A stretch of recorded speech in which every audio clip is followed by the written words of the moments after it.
Badan Pengawas Obat dan Makanan kini memerintahkan penarikan dan pemusnahan sekaligus menghimbau kepada masyarakat untuk tidak mengkonsumsi obat maupun vitamin berbentuk cairan yang mengandung etilen glikol.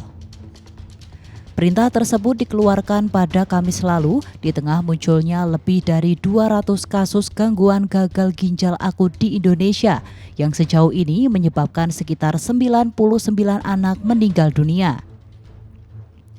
Penarikan mencakup seluruh outlet kesehatan, diantaranya pedagang besar farmasi, farmasi pemerintah, apotek, instalasi rumah sakit, puskesmas, klinik, toko obat, serta praktik mandiri tenaga kesehatan.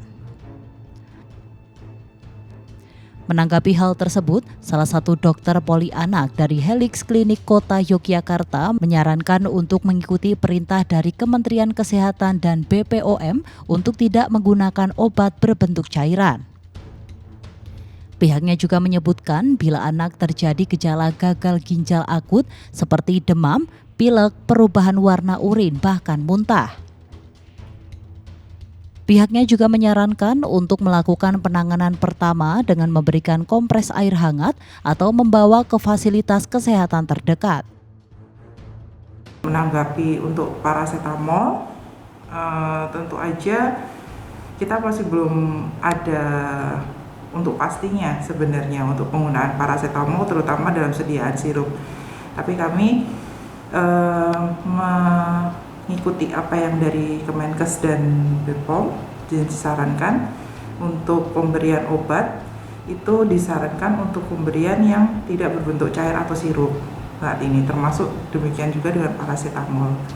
Untuk bila anak-anak dengan demam itu bisa diberikan kompres dulu, kompres dengan air hangat dengan diberikan cairan yang cukup.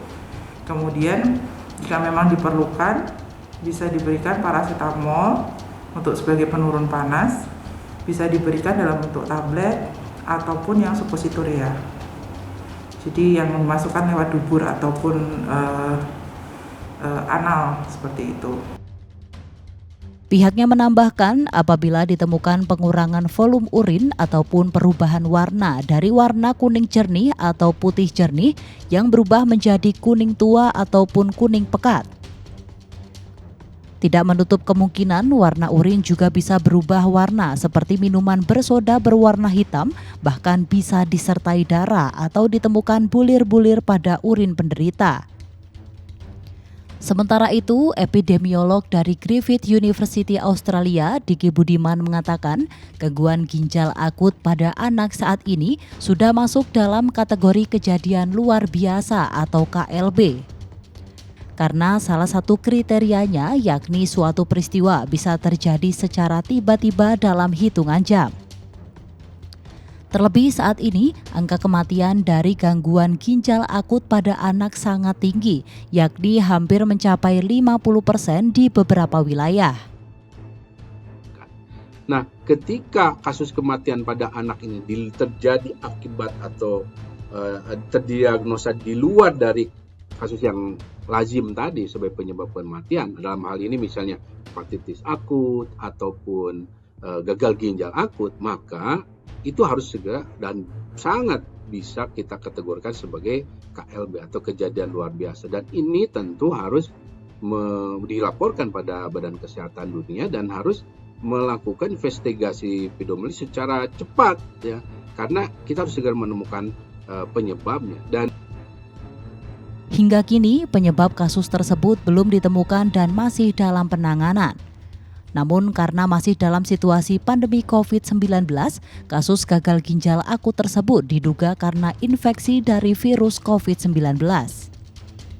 Pihaknya menambahkan, kurangnya minat masyarakat untuk berkunjung ke fasilitas kesehatan dan keterbatasan sarana dan prasarana membuat banyaknya kasus yang tidak terlaporkan.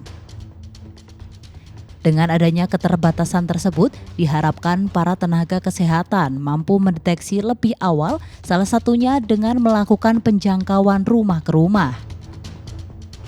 Diki Budiman juga turut menghimbau kepada orang dewasa untuk menghindari obat maupun vitamin berbentuk cairan untuk saat ini, serta meningkatkan pola hidup sehat. Dari Yogyakarta, Olivia Rianjani, Adi TV.